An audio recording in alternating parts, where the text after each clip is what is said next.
Hello, hello, Foxtrot 4 Hotel Whisky Novembre F4 HWN. J'espère que vous allez bien et on se retrouve pour une petite vidéo de présentation de la version 2.7 de mon firmware. Alors je préfère le préciser tout de suite en début de vidéo pour celles et ceux qui auraient des velléités de flasher cette version. Essayez de privilégier en priorité le flasher en ligne à base en utilisant un navigateur à base de Chrome ou de Chromium. Ça vous évitera probablement des déconvenus. Il reste plus que 27 octets de libre et possiblement d'autres outils de flashage, notamment des applications sous Windows, pourraient éventuellement vous dire non, ce firmware est trop gros, pas possible de flasher. Donc utilisez le flasher en ligne à partir d'un navigateur à base de Chrome ou de Chromium. Vous allez gagner du temps et ça m'évitera de devoir répondre à des questions. Alors, cette version apporte un certain nombre de correctifs de bugs.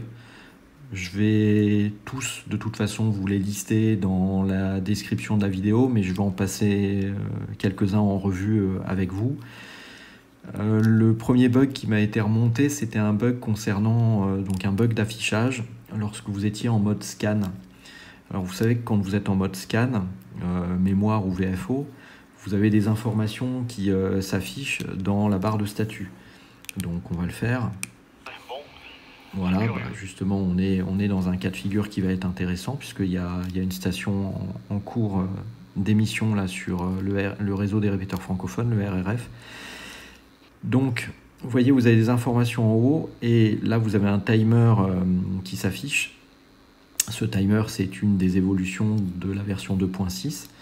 Ça vous dit depuis combien de temps une station est en émission, ou si vous êtes en train de transmettre, depuis combien de temps vous transmettez. Dans ces cas-là, c'est un timer qui se décrémente puisqu'il est basé sur votre TOT. Et en fait, vous aviez du coup un bug d'affichage de superposition entre les données de scan et le compteur quand vous étiez en train de recevoir une station. Donc là, vous voyez, tout est nickel. Ce bug n'apparaît pas, mais sur la version 2.6, si vous refaites l'expérience, vous verrez qu'il y a un petit bug d'affichage. Ça se joue à 2 pixels près, mais bug d'affichage tout de même. Un autre bug intéressant qui m'a été rapporté, c'est pas vraiment un bug, mais c'est quelque chose qui était un peu gênant. Donc je me suis quand même posé quelques questions. Est-ce qu'il fallait que je le fixe ou pas? Mais je vais essayer de vous le montrer. Donc je vais sortir du scan, ça je reviens ici. Vous savez que vous pouvez à tout moment bloquer un clavier, enfin le clavier. Donc vous faites un appui long sur la touche F et à ce moment-là, vous voyez apparaître un petit cadenas ici. Alors je vais vous le faire avec une version 2.6 pour que vous puissiez voir parfaitement l'effet. Bon, je peux rester là. Donc je bloque. Je ne sais pas si vous voyez bien là. Tiens, j'ai changé la luminosité parce que sinon ça va pas le faire. Alors j'ai beau travailler avec ce firmware depuis des mois, j'ai toujours autant de mal à me souvenir des numéros de menu. Bon, voilà. Donc je bloque. Voilà. Donc là, je suis avec une version 2.6. Je suis verrouillé. J'ai le petit cadenas dans la barre de statut. Et l'idée, c'est quoi? C'est tout simplement de passer dans les menus cachés. Donc, vous appuyez sur PTT, sur le bouton F1 sur le côté, et puis vous allumez le poste et vous relâchez. Donc vous basculez du coup dans les menus cachés. Vous voyez que d'ailleurs vous avez bien jusqu'à 71 options de menu, donc on est bien dans les menus cachés, sauf que vous faites quoi? Vous faites rien, parce que votre clavier il est verrouillé. C'est vrai que c'est un peu dommage, c'est un peu bloquant, c'est un peu handicapant. Donc, ceci a été modifié sur la version 2.7. Donc, j'ai un clavier qui est verrouillé. Je vais faire la même opération. PTT, F1, j'allume, je relâche. Et ça fonctionne. Donc l'idée, c'est que désormais, si vous avez votre clavier qui est verrouillé et que vous passez dans les menus cachés, automatiquement, ça va déverrouiller le clavier. Bon, c'est quand même une opération particulière, hein, passer dans les menus cachés, il faut appuyer sur 2 touches, éteindre, allumer le poste. Donc je considère que ça vaut une action de déverrouillage. Au passage, vous remarquerez une chose, je recommence. Petite amélioration, quand vous passez dans les menus cachés, automatiquement le poste redémarre en vous mettant sur le menu F-Lock. Donc le premier menu des menus cachés, en standard vous avez 63 options de menu, ben là vous vous trouvez sur la 64e sur 71 automatiquement, puisque je me dis que si vous passez dans les menus cachés, c'est forcément pour aller vers des menus qui ne sont pas ceux qui vont de 1 à 63, sinon vous n'avez pas besoin de passer dans les menus cachés. Donc c'est une petite amélioration également qui a été apportée. Autre amélioration, ça concerne... Ah oui, alors je repasse sur une 2.6 pour vous montrer. Donc je vais déverrouiller le clavier. Voilà, alors vous savez que vous avez la touche F1 qui vous permet de copier la QRG qu'il y avait sur le canal mémoire en mode VFO. Donc je vais le refaire. Je vais rallumer l'écran. Donc vous êtes voilà, sur un canal mémoire. Vous voyez que la QRG c'est 434 975. Si vous faites F1, voilà, c'est copié et vous basculez en mode VFO. Le truc, c'est que si vous allumez, si vous éteignez et que vous rallumez le poste, il retourne ici alors que vous étiez passé en mode VFO. Donc ça c'est Pascal qui m'a remonté ce bug, et donc ça aussi ça a été corrigé. On va le faire ici. Bon, je suis sur une bande PMR F1, je suis passé sur le 446.018 qui est le canal 2 de la bande PMR.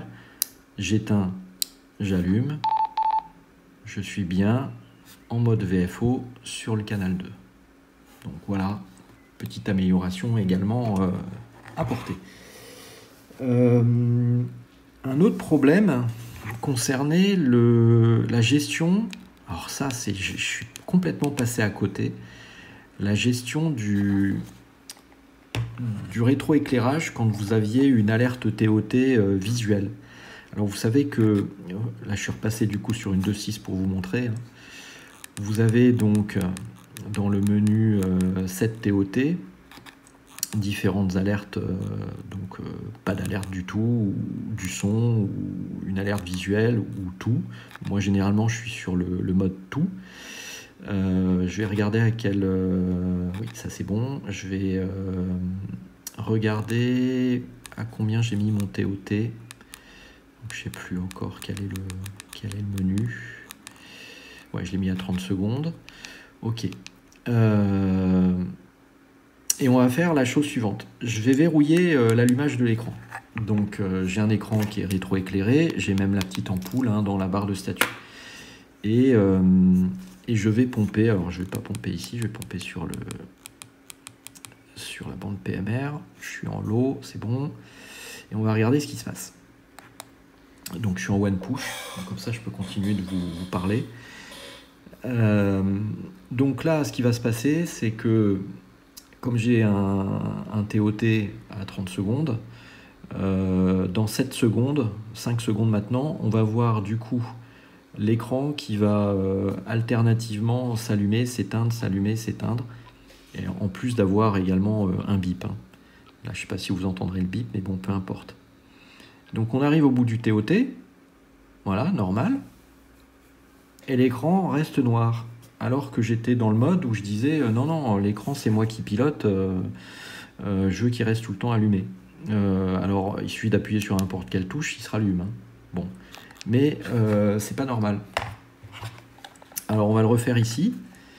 Je vais vérifier que je suis dans les mêmes paramètres. Donc cette TOT visual, je vais le mettre à all, mais visual aurait suffi. Le timeout, il doit être par là. Voici, il est à 30 secondes. OK. Donc, je vais passer l'écran en allumage permanent, donc avec F8, et on recommence l'opération. One push. Je peux continuer comme ça à vous parler. Donc là, ce qui va se passer, c'est que vous allez effectivement revoir l'alerte TOT avec le clignotement de l'écran et le bip aussi, mais je ne suis pas sûr qu'il passe dans la BF de cette vidéo. Mais par contre, une fois que vous allez atteindre le TOT, l'écran va se rallumer. Voilà. Donc ça clignote. OK. TOT. Et l'écran reste allumé. Donc ça, c'est le comportement cohérent. Donc ça a été corrigé sur la version 2.7. Et c'est Romain qui m'avait remonté ça par les issues. Donc merci Romain pour ce retour.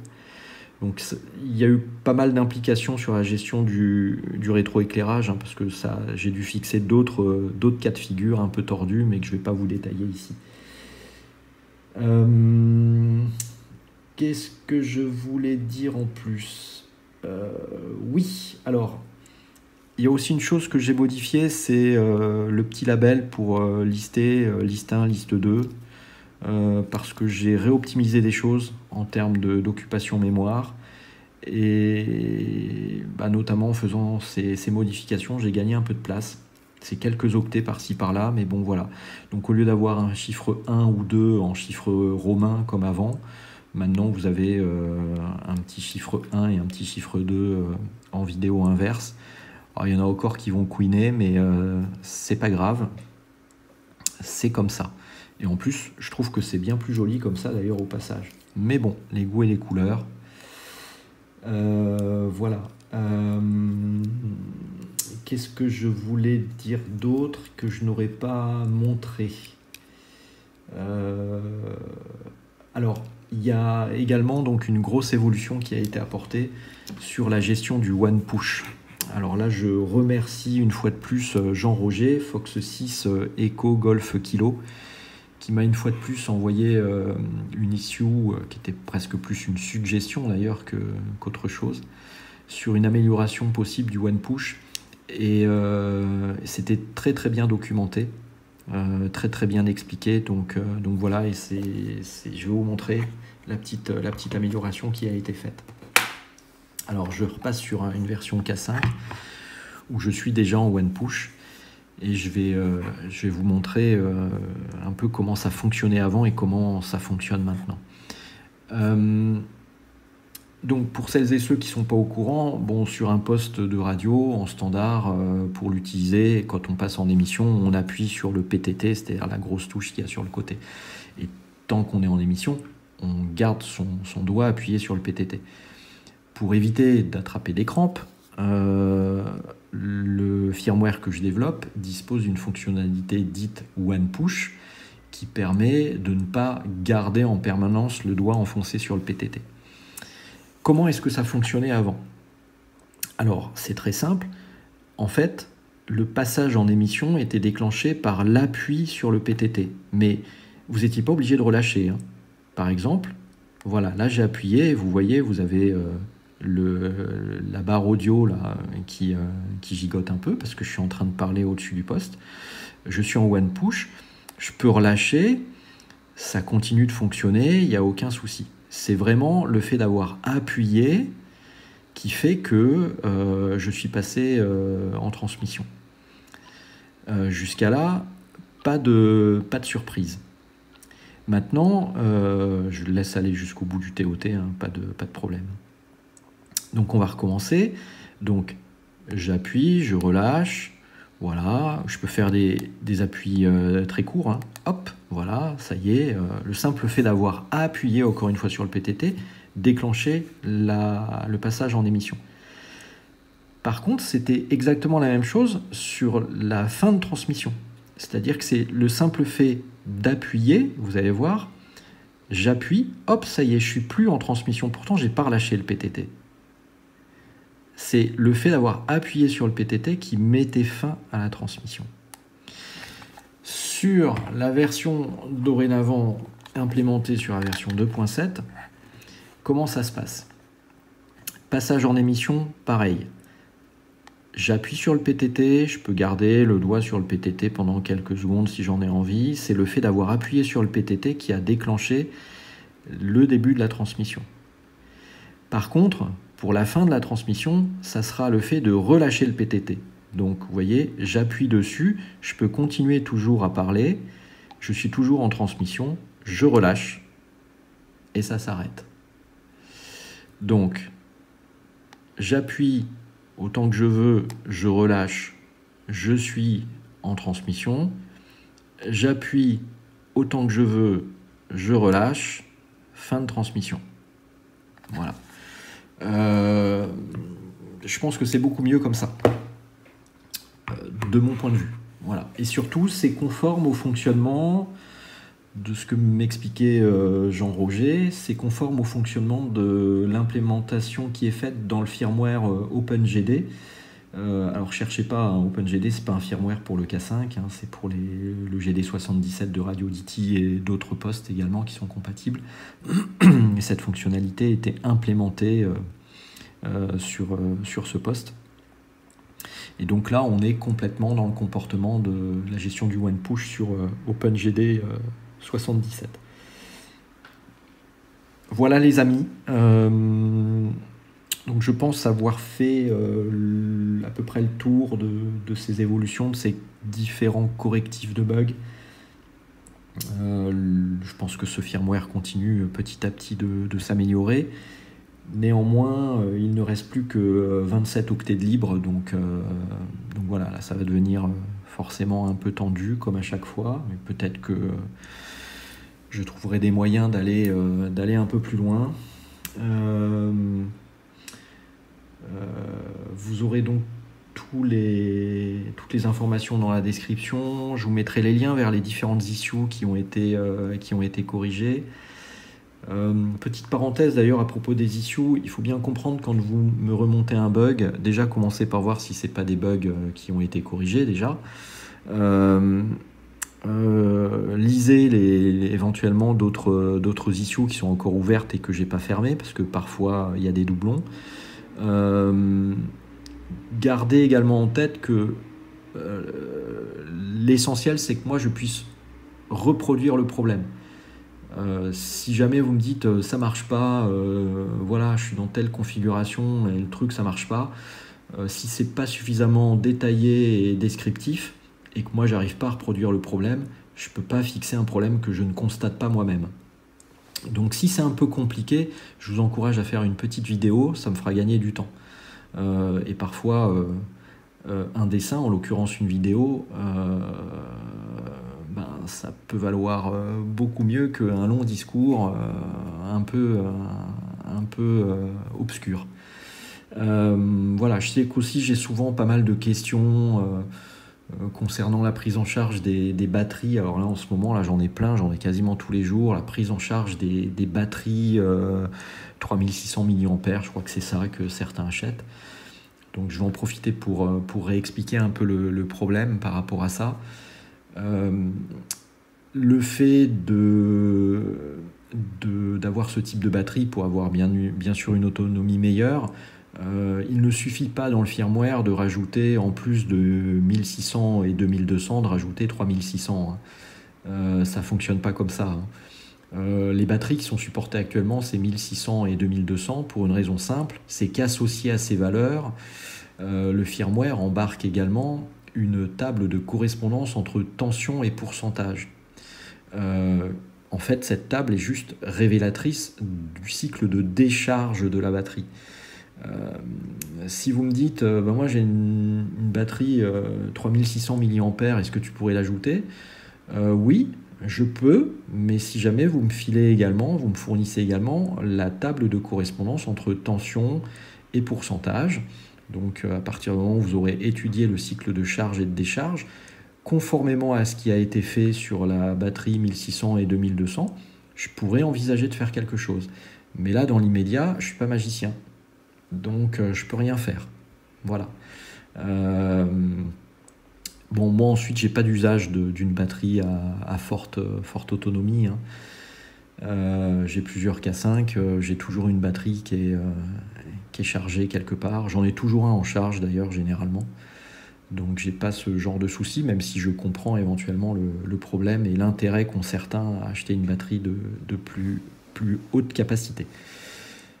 Voilà les amis, donc dans la description vous retrouverez toutes les informations concernant cette mise à jour, les liens vers les différentes issues GitHub, si vous avez la curiosité d'aller voir en détail les différentes issues qui ont été fixées. Le lien bien sûr vers le flasher en ligne. Comme d'habitude, vous avez également le driver Chirp, vous savez où le trouver. Vous pouvez utiliser le driver Chirp de la version 2.5, 2.6, etc. Cette version de firmware ne change rien qui pourrait impacter l'utilisation de Chirp. Donc vous pouvez continuer à utiliser le driver Chirp que vous utilisiez jusqu'à maintenant. Pas de souci là-dessus.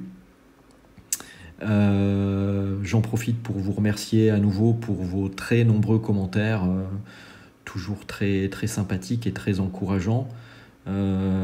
J'ai été très surpris de commencer à voir aussi quelques vidéos dans diverses langues. Je crois qu'il y a un anglais et il y a un allemand qui ont fait une vidéo de présentation de mon firmware.